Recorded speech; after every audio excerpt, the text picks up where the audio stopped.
Muchas gracias, querido Víctor Hugo. Muy buenas tardes con todos quienes se encuentran conectados para esta cuarta sesión del coloquio. Un especial saludo a colegas y amigos de las distintas redes académicas y de investigación, empezando por quienes hacemos parte de este coloquio con Santiago Ortiz a la cabeza, a compañeros, compañeras del grupo de trabajo sobre juventudes de infancias del Consejo Latinoamericano de Ciencias Sociales, al Centro de Investigaciones, Ciencias Sociales, Humanidades y Educación que coordina el profesor Víctor Hugo Torres en la Universidad Salesiana del Ecuador, y espacio del cual forma parte el grupo en el cual trabajo, que es el CINAG, y en el que coordino la línea de investigación sobre jóvenes y política.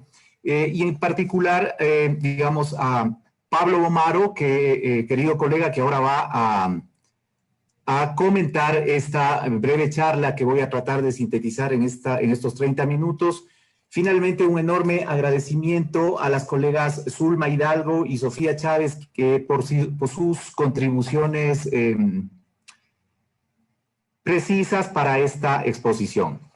Bien, en el afán de no exceder el tiempo previsto, me voy a permitir compartir una presentación que va orientando lo que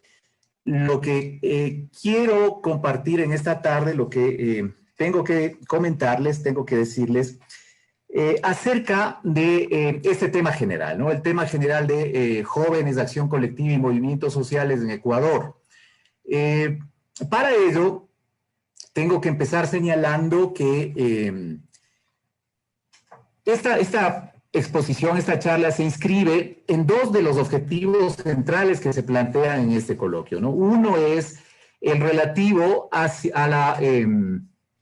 la presentación de lo que se ha producido en un determinado campo del conflicto social, de las disputas sociales, de las luchas sociales, con relación a distintos actores, a distintos temas y problemas, ¿no es cierto? Entonces, voy a tratar de presentar una síntesis dividida en algunos momentos, yo diría en dos grandes momentos para el caso, digamos, también sintetizando la producción que ha habido sobre jóvenes, juventudes, acción colectiva, movimientos juveniles, dinámicas asociativas, en fin, ¿no?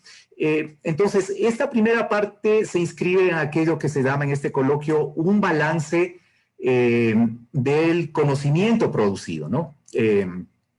Eso en un primer momento, y en un segundo momento también en correspondencia directa a uno de los propósitos del coloquio, que es presentar avances o investigaciones recientes, ¿no? Entonces, en el segundo momento voy a compartir una investigación sobre acciones colectivas juveniles en pandemia que está en curso, se está desarrollando en 7 países, 6 países latinoamericanos. Voy a presentar luego eso, digamos, la precisión de esos países, digamos, más España, ¿no es cierto? Es una investigación a nivel iberoamericano y en el que, digamos, están procesados los resultados preliminares. Voy a referirme a esa investigación en la segunda parte de mi trabajo y sobre todo a algunos aspectos que considero relevantes tanto por su, digamos, actualidad como por su, digamos, potencial capacidad heurística y probablemente explicativa acerca del lugar de jóvenes, de juventudes que se encuentran implicados en conflicto y en la disputa bajo la modalidad de acciones colectivas confrontacionales o contenciosas. Entonces, de modo previo a eso, quiero tomarme un par de minutos, digamos, para ubicar, sobre todo pensando en que aquí están participando también estudiantes y tesistas, ¿no? Un par de minutos un poco para la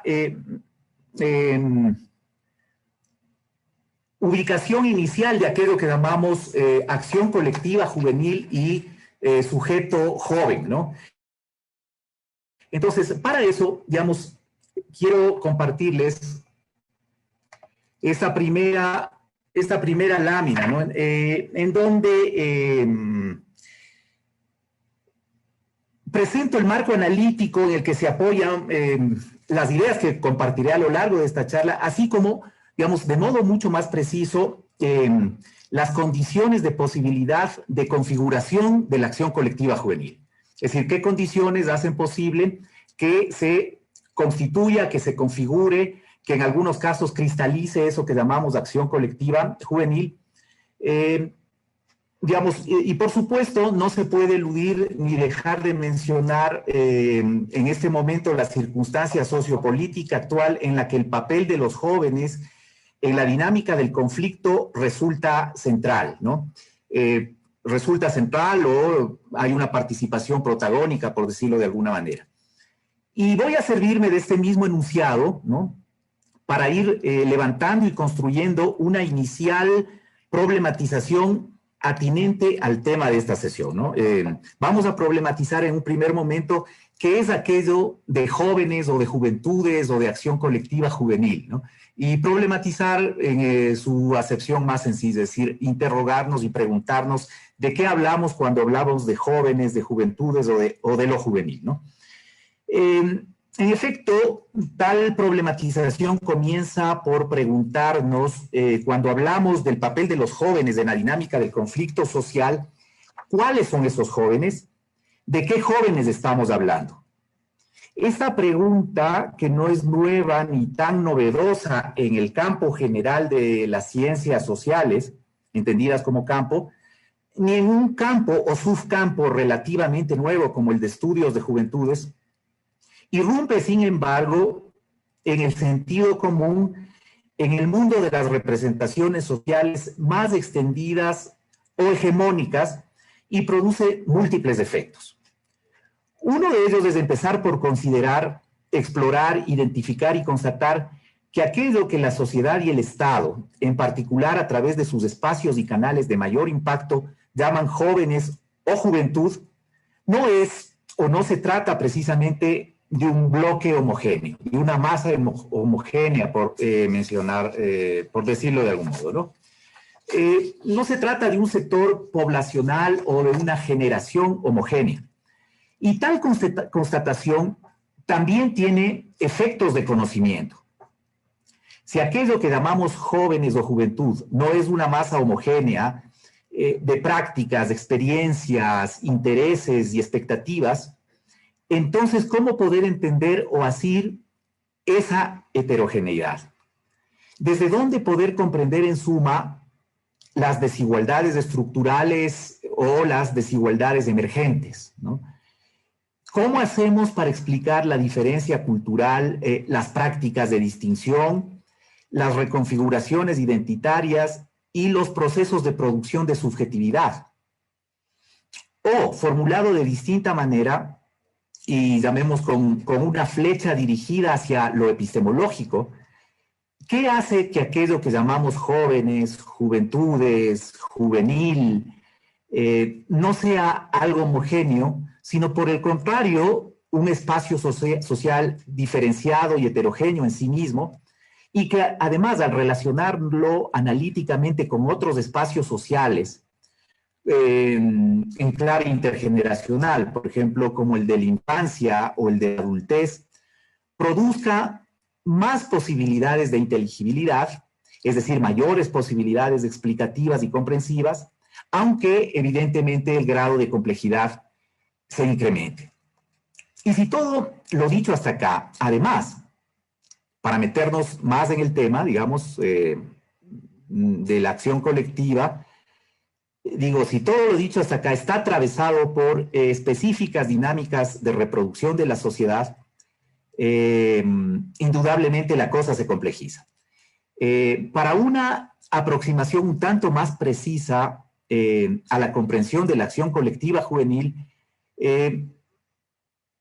miremos este par de esquemas, ¿no?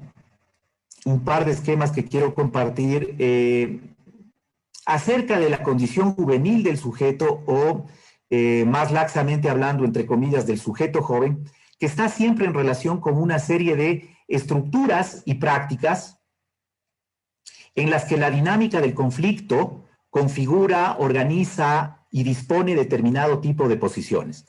Estas consideraciones iniciales resultan habitualmente necesarias para que diálogos, intercambios, coloquios puedan de alguna forma ser más fructíferos en el sentido de generar inquietudes, digamos, ¿no? Entonces, en la lámina, en esta primera lámina, nosotros nos encontramos con, digamos, una adaptación más o menos clásica ya de, digamos, distintos tipos de aproximación hacia un objeto de estudio, un hecho social, ¿no? En este caso, la acción colectiva juvenil. En este caso, yo he adaptado algo que se ha venido trabajando en distintas producciones de colegas sobre el campo de juventud. Hay, digamos, aproximaciones similares que ha hecho, por ejemplo, la colega mexicana Rosana Reguillo, en clave más, digamos, comunicacional y en clave actualmente, digamos, de lo que son las dinámicas, sobre todo de acción conectiva, ¿no? A propósito, por ejemplo, de movilizaciones, determinado tipo de acciones contenciosas, expresadas, por ejemplo, en Occupy Wall Street y en otras, ¿no? Y también, por ejemplo, lo que podemos encontrar en una propuesta más directa del colega, también del grupo de trabajo sobre juventudes y política, del colega antropólogo chileno Óscar Aguilera, ¿no es cierto?, que plantea un esquema similar en clave más antropológica comunicacional, ¿no? En lo que de alguna forma podemos mencionar como las luchas por la visibilidad, las luchas por la representación. En este caso, esta adaptación tiene indudablemente un sesgo un poco más sociológico, digamos, ¿no? Si nos ubicamos acá en el centro del esquema, la acción colectiva juvenil es posible que se configure, digamos, desde una perspectiva más empírica, en razón, digamos, de los procesos políticos que operan, ¿no es cierto?, tanto, digamos, a escala global, nacional, regional, local, digamos, una serie de procesos políticos que tienen que ver con, por ejemplo, reconfiguraciones estatales, ¿no? Que tienen que ver con las dinámicas del conflicto que ocurren no solo por fuera de la política institucional, institucionalizada, sino también las que ocurren sobre todo en el conjunto de relaciones sociales, ¿no? Sobre todo en la sociedad, por, digamos, en términos un poco más esquemáticos, en esta división Estado-sociedad, ¿no? Tiene que ver sobre todo con profundas mutaciones culturales que no solo las entendemos como, digamos, cambios y transformaciones culturales, sino como auténticas mutaciones culturales en el sentido de transformaciones de la subjetividad, ¿no? O procesos de subjetivación, digamos, también que se encuentran en disputas y en luchas colectivas y que de alguna forma se expresan en cambios comportamentales o actitudinales.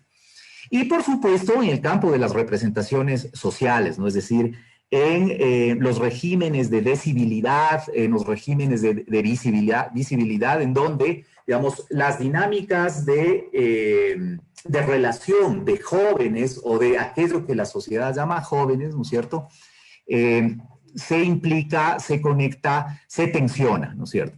Y en una perspectiva más de las prácticas, que puede estar también asociado, recordemos siempre que este es un esquema, ¿no? Es un esquema y en esa medida el esquema de ninguna forma es la realidad o tampoco es que representa la realidad, sino que más bien es un dibujo, digamos, muy simplificado, muy plano, muy bidimensional de la realidad. Entonces, esto de prácticas puede entenderse, digamos, como lo relativo a un conjunto, a las acciones, a las relaciones, a las interacciones que operan en un conjunto de campos de la realidad social, ¿no es cierto?, en los que existen, digamos, un conjunto de acciones regularizadas, ¿no?, instituidas, y también acciones que están introduciéndose, acciones que están de alguna forma planteando disrupciones o muchas veces rupturas, ¿no?, en esta lógica de cambios y continuidades. Entonces,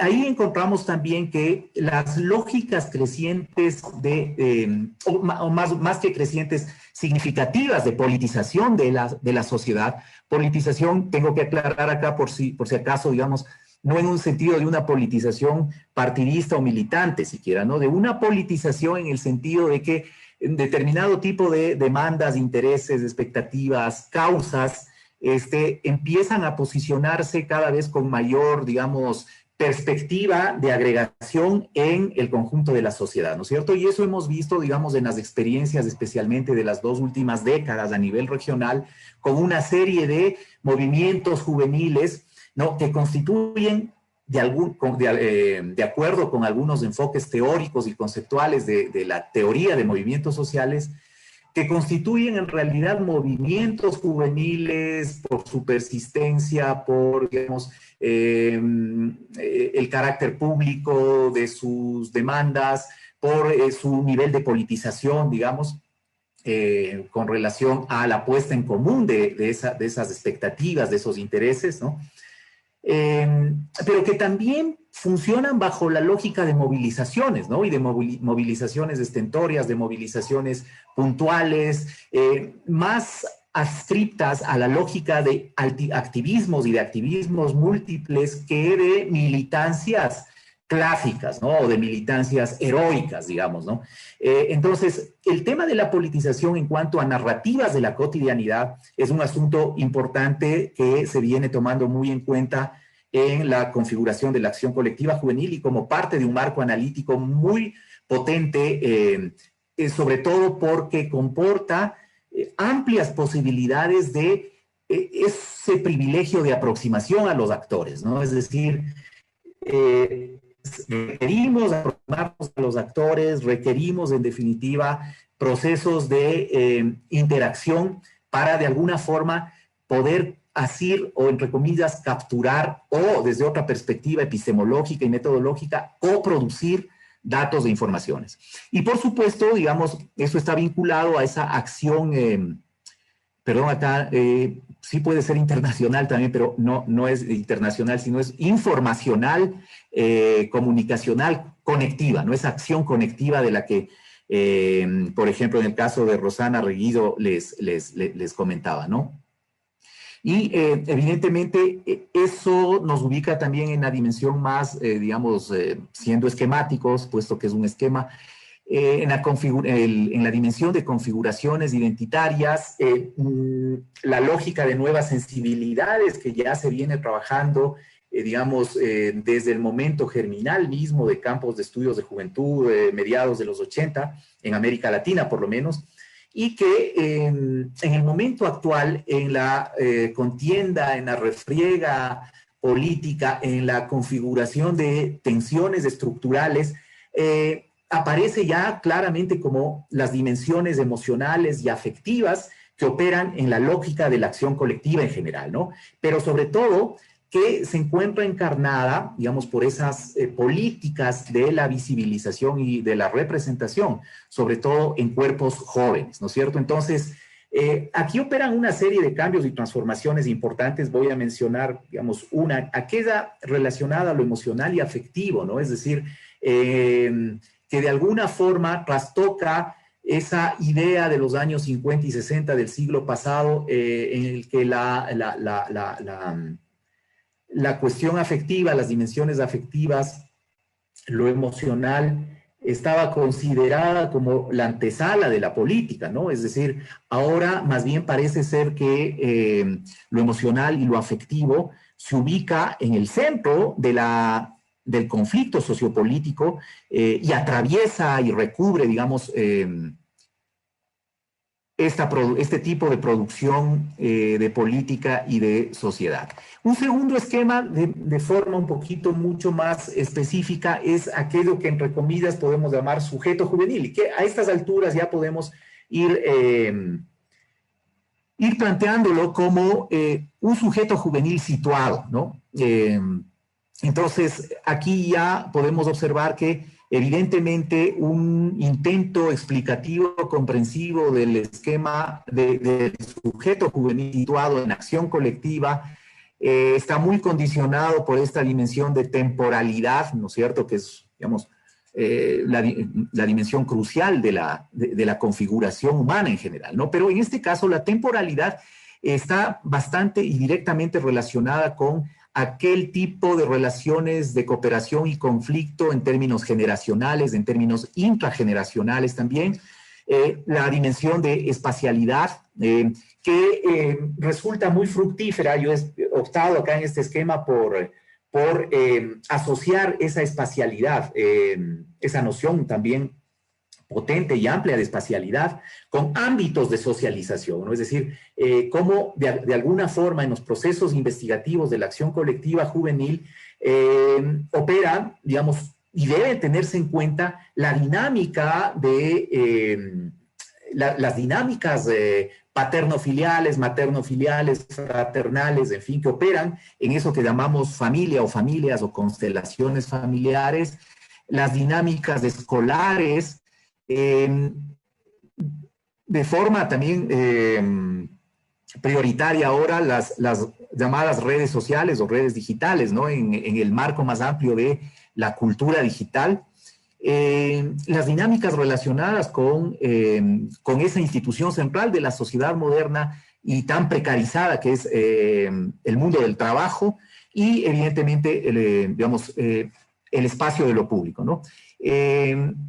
Las condiciones sociales o analizadores o que cumplen la función de analizadores y que adoptan también algún tipo de terminología como lo interseccional, que es fundamental para poder comprender las dinámicas de configuración identitaria, las dinámicas de estructura organizativa interna y externa de los grupos, las lógicas de movilización, ¿no?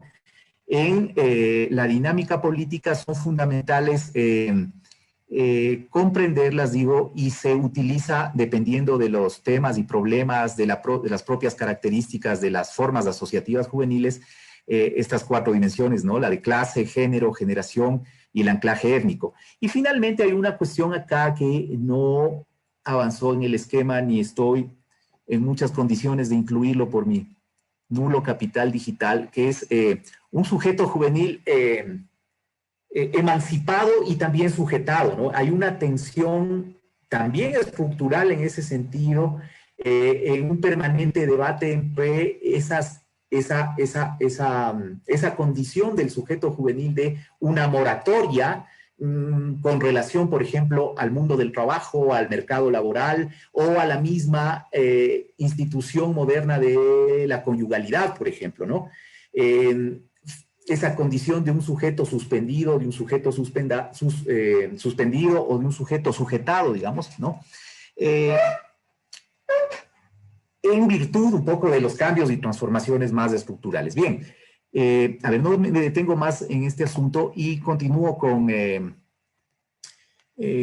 bueno, estos datos sobre los jóvenes en América Latina que de alguna forma explican desde una perspectiva más estructural, institucional, el conjunto de, digamos, cómo el conjunto de precariedades a nivel estructural, sobre todo cifradas, en un constreñimiento generalizado, creciente, agresivo del mercado laboral, del mundo del trabajo, ataca directamente, digamos, a los cuerpos jóvenes, ¿no? Y que se complejiza en la medida en que esa condición juvenil no solamente es joven, sino que es mujer y que es afrodescendiente o es indígena, ¿no? Entonces, esos datos, digamos, por ahora son elementos importantes a considerar. Me salto un poco podemos encontrar eso en diversos informes, sobre todo, digo, de corte, sobre todo institucional, ¿no?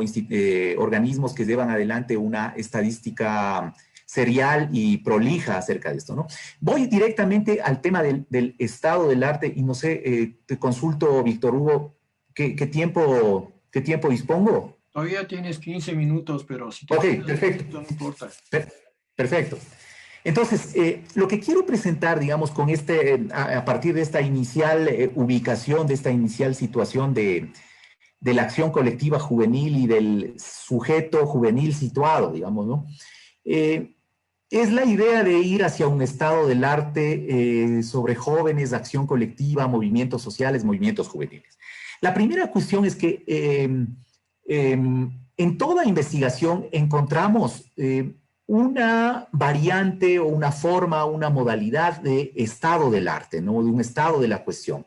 Y, digamos, hay un arco, digamos, importante, ¿no? de variabilidad ahí, ¿no? Nos encontramos, voy a presentar resumidamente una muestra de recogida, de compilación de documentos, ¿no? Producidos. Luego, pero lo que quiero decir es que hay una variabilidad interesante en esto que llamamos estados del arte, ¿no? Desde revisiones bibliográficas someras, ¿no? Revisiones bibliográficas que aluden, por ejemplo, a una muestra muy acotada de textos cuando se intenta trabajar algún tema de jóvenes en la dinámica del conflicto, ¿no? Luego de esas revisiones bibliográficas nos encontramos también con algunas revisiones bibliográficas que contextualizan de alguna forma las condiciones no solamente temporoespaciales o cronotópicas en las que fue producido un determinado trabajo, sino que también identifican, por ejemplo, cierta trayectoria de los autores, identifican la relevancia o precisan la relevancia del tema, ¿no es cierto? Y con eso tenemos una segunda variante en esta tipología de estados del arte. Y una tercera que tiene que ver, digamos, ya con estudios que son en rigor estados del arte, ¿no? Y que, a ver, esto es un poco arriesgado siempre porque es relativo, es muy relativo, ¿no? Y nos encontramos acá con que en el caso ecuatoriano, en el barrido que hemos hecho desde el SINAG, que voy a presentar a continuación, digamos, hay muy pocos estudios que sean estados del arte estricto sensu, ¿no? Es decir, que no solamente dentro de una investigación que puede ser una tesis o que puede traducirse en un artículo, en un paper o en un capítulo de libro, digamos, encontramos esas revisiones bibliográficas y estados del arte, sino que hay pocos estudios que en realidad se titulan y son estados del arte en rigor, ¿no? Y que, ¿a qué estamos llamando un poco estados del arte en rigor, ¿no? Es decir, voy a plantear acá la idea de un estado del arte como un dispositivo heurístico, ¿no? Y un dispositivo heurístico que más allá de constituir un inventario, ¿no? Un inventario de lo que se ha producido, cuándo se ha producido y con qué enfoques teóricos y qué ámbitos temáticos, ¿no? Dispositivo heurístico en el sentido de que nos permite a partir de ese estado del arte, del ejercicio analítico sobre sus contenidos, sobre los temas que ahí se tratan, nos permite abrir una ventana para poder conocer el tipo de sociedad en el que se está produciendo ese determinado problema, en el que se está produciendo conocimiento sobre ese determinado problema. Entonces, el estado del arte puede constituir un potente dispositivo heurístico, pero también una vía para un desarrollo, si quieren, más analítico, hermenéutico, interpretativo de esa realidad. Entonces, me parece que ahí sobre los estados del arte hay muchas más cosas que decir. Dejo ahí y únicamente me voy directamente ya a la referencia experiencial empírica, ¿no?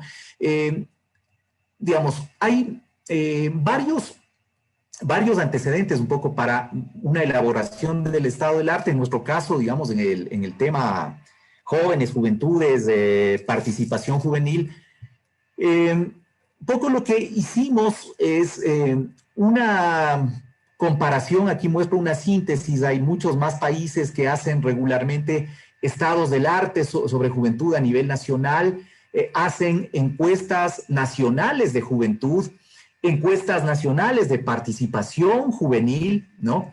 Que no son precisamente lo mismo, ¿no? Y en este caso, para estados del arte, lo que hicimos de un relevamiento hasta 2011, ¿no? Digamos, hecho en el año 2011, encontramos, por ejemplo, que en México se habían producido 20 textos, digamos, se había considerado, digamos, para un análisis en ese año, 20 textos, en el caso de Colombia se habían considerado 40 textos, en fin, un número, digamos que en sí mismo no nos dice mayor cosa si es que no contextualizamos, primero, el nivel de producción de un determinado campo con relación a otros campos de las ciencias sociales, ¿no? En este caso, lo que interesa es que mencionar que hasta ese momento, en estos 5 países, ¿no es cierto?, se habían producido, digamos, varios estados del arte que consideraban, digamos, llamémosle, abultado número de producciones, considerando que eran investigaciones sobre juventudes, ¿no?, investigaciones sobre sociología de la juventud, o sobre todo prácticas políticas, ¿no?, como en el caso chileno. Digamos, esto es solamente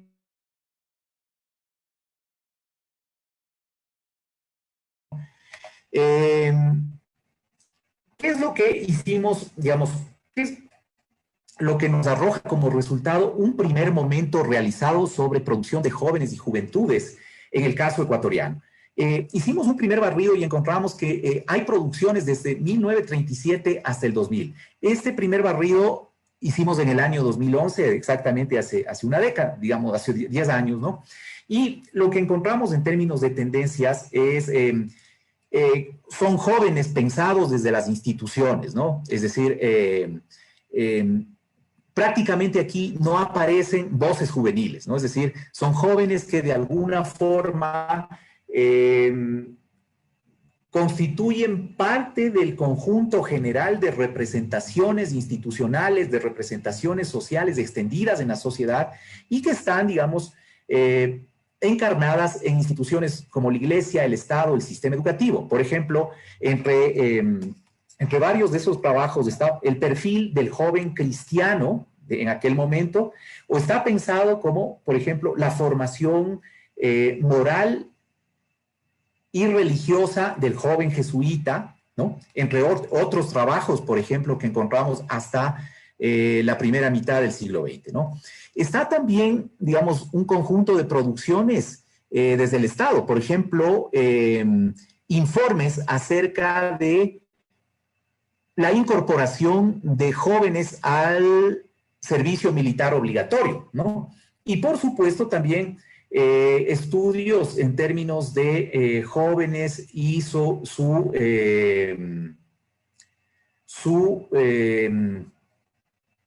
inserción en el sistema educativo.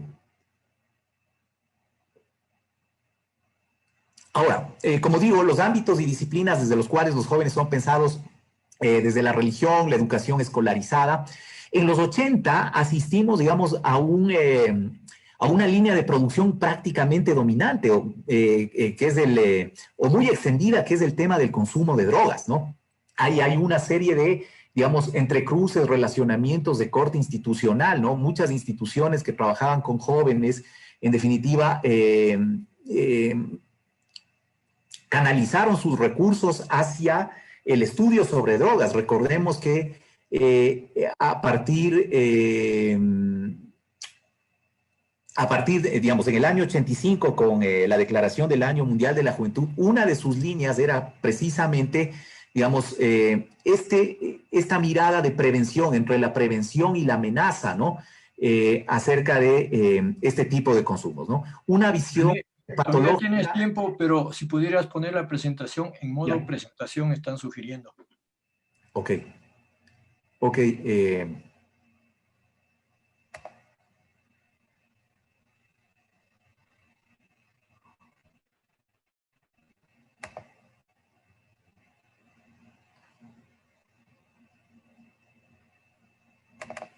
Estoy acá abajo.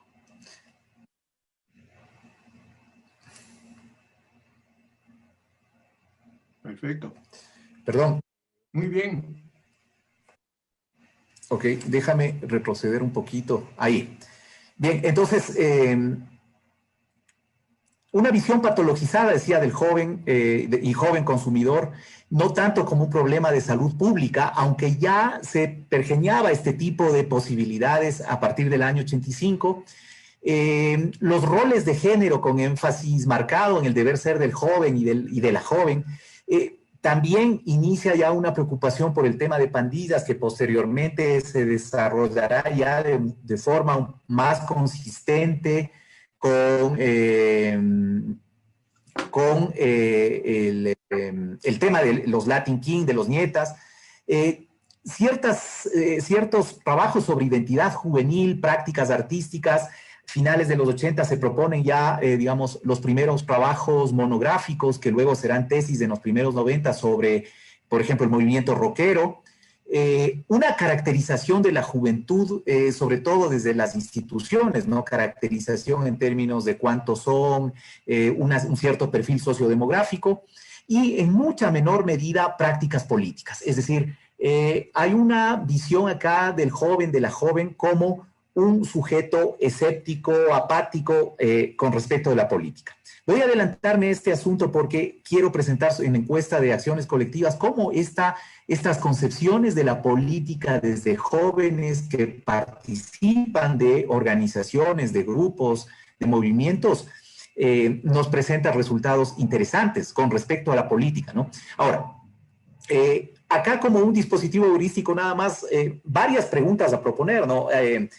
Por ejemplo, a partir de este tipo de conocimiento que se presenta acá, grosso modo, ¿qué juventud fue producida en todo este periodo, ¿no? ¿Qué juventud fue producida en términos sociales, en términos político-institucionales, desde las políticas públicas, desde los medios de comunicación, ¿no? ¿Desde qué paradigmas o enfoques conceptuales y teóricos puede comprenderse la juventud en ese periodo, ¿no? ¿Quiénes son los jóvenes y qué es la juventud representada en esos documentos? Es decir, aquí se despliega también un conjunto de posibilidades que podrían formar parte de una agenda de investigación, ¿no? En esta lámina se presenta un poco los ámbitos, ¿sí? Y los tipos de fuente, ¿no? Los ámbitos y los tipos de fuente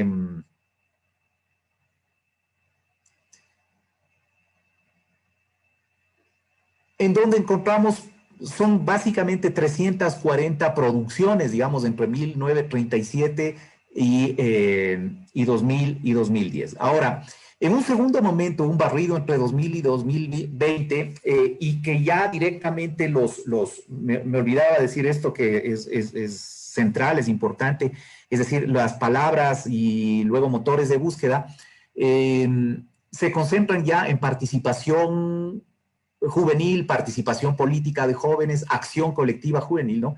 Y en este segundo barrido, que estamos en proceso de sistematización todavía, ¿no es cierto? En este segundo barrido, si me da el tiempo voy a presentar el Excel, digo, se aprecian ciertas variaciones y tendencias, varias de las cuales comportan nuevas maneras de entender la política, ¿no? Es decir, hay enfoques actuales y actualizados,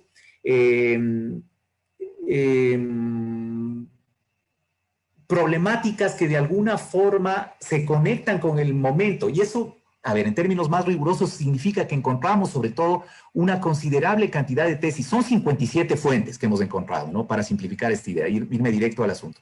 Son 57 fuentes, más de una tercera parte son tesis o tesinas, ¿no? Sobre todo de estudiantes de posgrado, ¿no? En los que los temas y problemas que allí se trabajan, decimos, está acordes con el momento. ¿Qué significa eso, digo, en términos de mayor rigurosidad? Que tienen que ver, tienen directa relación con el ciclo político que estamos viviendo, digamos, a partir de 2007, ¿no? Entonces, e incluso antes, ¿no? Entonces, tienen un mayor, digamos, por decirlo de alguna forma, una mayor pertinencia con la dimensión de lo social, de la dinámica social, y también de alguna forma tiende a formar parte de agendas curriculares institucionales, ¿no? Aunque esto, digamos, es una línea un poco más frágil, es decir, no es que en las instituciones haya, digamos, grupos de trabajo, grupos de investigación o seminarios permanentes, por ejemplo, sobre estudios de juventud o estudios juventud y política o estudio sobre expresividades juveniles, en fin. Es decir, de alguna forma lo que también se puede captar es que los estudios sobre jóvenes, juventudes, acción colectiva, son iniciativas más o menos marginales, ¿no? Ojo, todavía esto con cargo a mucho trabajo y diálogo, ¿no? Son vistas hasta donde avanzamos todavía producciones articuladas marginalmente a una dinámica de producción académica mayor, ¿no? Y entonces, a partir de lo que he observado, puede preliminarmente concluirse que son temas, problemas, ámbitos de la acción colectiva, centrados sobre todo en derechos o ampliación de derechos que no solamente se ubican en las lógicas de resistencia, sino en lógicas, si quieren ustedes, más proactivas. Están, sobre todo, en un primerísimo lugar, análisis, trabajos sobre mujeres y feminismos. Aparece con mayor vigor la relación entre jóvenes y política. Y una línea de persistencia es la de jóvenes estudiantes, ¿no? Se incorporan, además, esto es súper interesante, se incorporan enfoques de distintas tradiciones teóricas, ¿no? Es decir, si trabajábamos o se trabajaba, digamos, finales de los 80 en adelante, sobre todo bajo las lógicas de identidad colectiva tureñana, por ejemplo, sí se aprecia ya desde especialmente 2005, 2006, la inserción de enfoques teóricos más anglosajones, más de la sociología norteamericana, de cierto tipo, digamos, de aportes de los movimientos sociales de acción colectiva española, mediterránea, como se la llame, digamos, ¿no?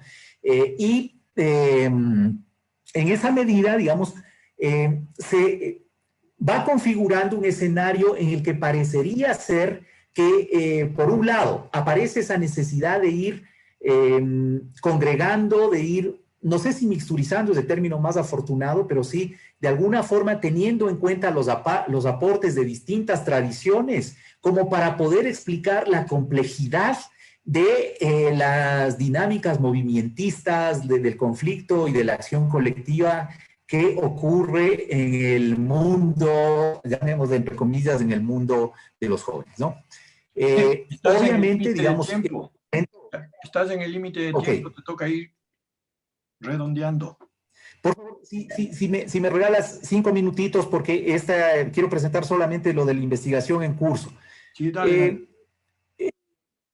La encuesta de acciones colectivas juveniles durante la pandemia es una iniciativa, digamos, del eje Acción Colectiva y Estado, que coordinamos con la profesora Melina Vázquez y el profesor Diego Beretta, y que fue pensado con el objetivo de conocer, digamos, analizar qué hicieron organizaciones juveniles en 7 países durante el periodo de la pandemia. Pensarse durante el periodo de la pandemia implica en gran medida pensar también qué hacían antes de la pandemia, ¿no? Entonces es pre y durante la pandemia. Hay, digamos, 7 secciones que están acá planteadas, un perfil del encuestado, son los bloques temáticos, la descripción del grupo, organización, colectivo, colectiva, una cuestión, digamos, que ya con la que empieza en realidad los contenidos, ¿no? Más allá de las preguntas de control o dimensiones de control de una encuesta. En la tercera dimensión, la organización externa, interna del grupo, es decir, todo el tema de la trama organizativa interna en la cuestión relativa a procesamiento del conflicto, a toma de decisiones, a cierto tipo de jerarquías o formas organizativas internas, ¿no? Un cuarto momento es cómo, digamos, se lee la pandemia desde las agendas militantes del grupo y cómo se evalúa las disposiciones y las decisiones gubernamentales, por decirlo de alguna forma, y que tiene que ver con las agendas militantes del grupo. Los repertorios de acción, digamos que es una sección bastante amplia porque acá confluyen una serie de prácticas regularizadas o de acciones regularizadas más que prácticas en las que se requiere reconocer qué se hacía antes y qué hacen durante la pandemia. Finalmente, un bloque sobre democracia y política, ¿no? Donde valoran digamos, si hubo cambios o no en la democracia y sobre todo sus maneras de concebir y entender la política. Esta es una composición de la muestra, como ustedes pueden ver, digamos, son 165 organizaciones en estos 7 países, ¿no? Si hay algo que pueda llamar la atención, bueno, es una muestra, digamos, intencional, teórica, hay que tener en cuenta eso, no es una muestra aleatoria, ¿no? Para nada, es decir, es un muestreo de carácter que se inscribe en las tradiciones de estudios cualitativos, sobre todo, ¿no?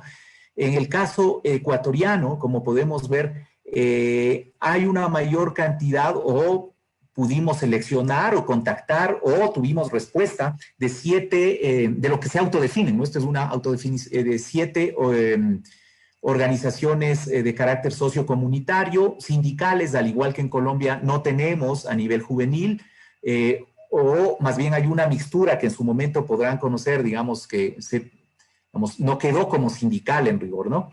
Y tenemos dentro del campo de derechos de mujeres, género, feminismos, 4 organizaciones, al igual que 4 organizaciones partidarias, que hay que decirlo que en el caso ecuatoriano, una es derecha, una es Centro Socialdemocracia, seguramente inferirán qué partido es, digamos, y 2 organizaciones más hacia la izquierda y progresismo, en fin, y ambientalistas, ¿no? Esa es la composición. Mencionar quizá apenas, porque estoy sobre el tiempo, mil disculpas, una distribución por roles de género, ¿no?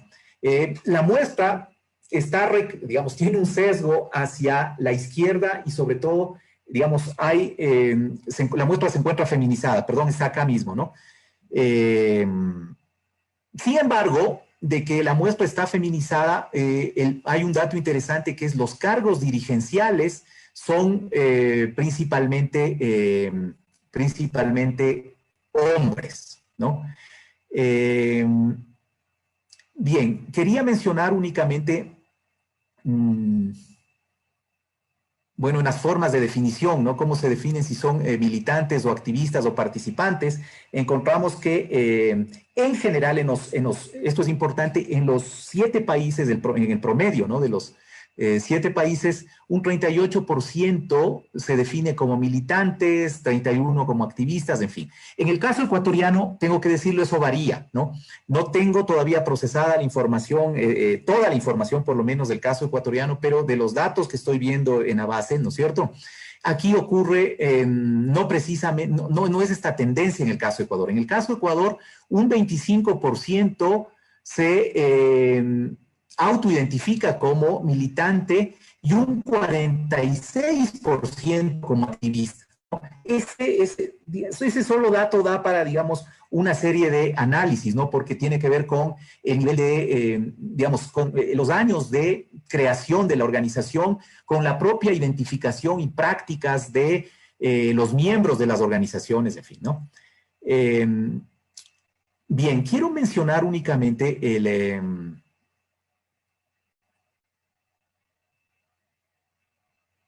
poco para, en la perspectiva de alguna discusión,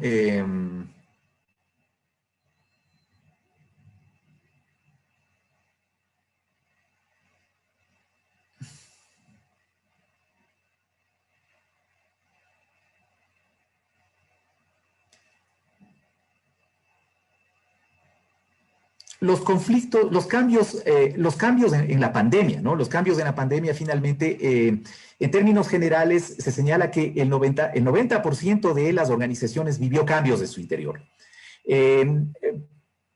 Solo el 26% habla de cambios profundos, la resolución de conflictos tiende a flexibilizarse, 51%, y el 22% de las organizaciones que viven cambios reconocen mayores tensiones al interior del grupo, ¿no?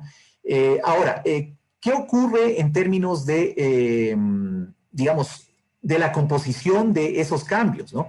72% de las organizaciones reconoce cambios en la resolución de conflictos, que priorizan tomas más horizontales de decisiones del 43%, pero mucho más lentas el 40%. Entonces, lo que vemos acá, digamos, es que, por ejemplo, en las organizaciones partidarias, el nivel de conflicto sobre las decisiones es mayor, ¿sí?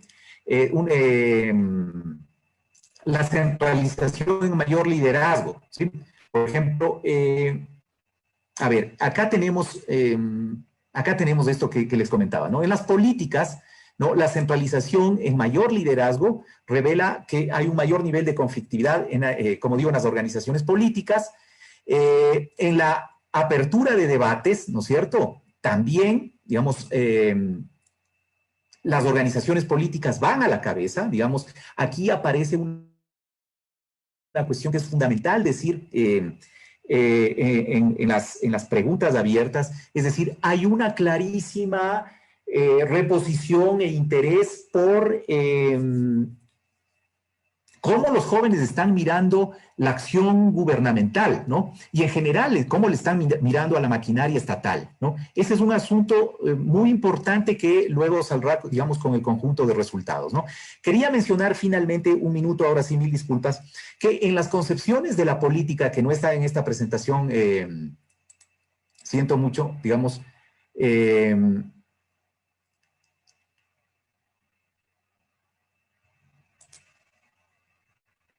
en las concepciones sobre la política, digamos, planteamos 6 opciones. Uno que tiene que ver con, digamos, 3 bloques de opciones con una valoración afirmativa de la política y 3 con una valoración denostativa o peyorativa de la política, ¿no? Entonces, preguntábamos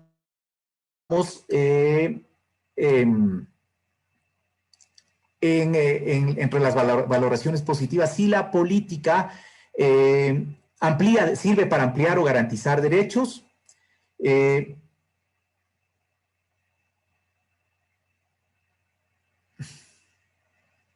¿Ya? Segundo, si es que la política transforma la realidad y si la política es parte de la vida cotidiana de las personas. Entonces, en esas 3 valoraciones que tienen un carácter, una orientación afirmativa de la política, jóvenes que están en estas organizaciones, tenemos respuestas del 89 al 93%. 92% señala que la política sirve para transformar la realidad, 91% para garantizar o ampliar derechos, 89% que es parte de la vida cotidiana. Entonces, digo, este dato deja planteada algunos elementos de conflicto, de tensión y por supuesto, de mayor trabajo, análisis, en torno de que la política, por otro lado, es corrupta o solo es una cosa de los políticos o es un asunto de los partidos políticos. Es decir, jóvenes que están organizados bajo distintas formas asociativas, que están implicados, digamos, en la lógica de la movilización política, digamos, bajo distintas perspectivas. De alguna forma, lo que quiero decir es que dejan planteado en este estudio, por lo menos en la parte cuantitativa, dejan planteado claramente la idea de que la política es una vía de transformación, una potencial vía de transformación de la realidad y de ampliación y garantía de derechos. Bueno, les agradezco mucho y ahí cierro para poder seguir conversando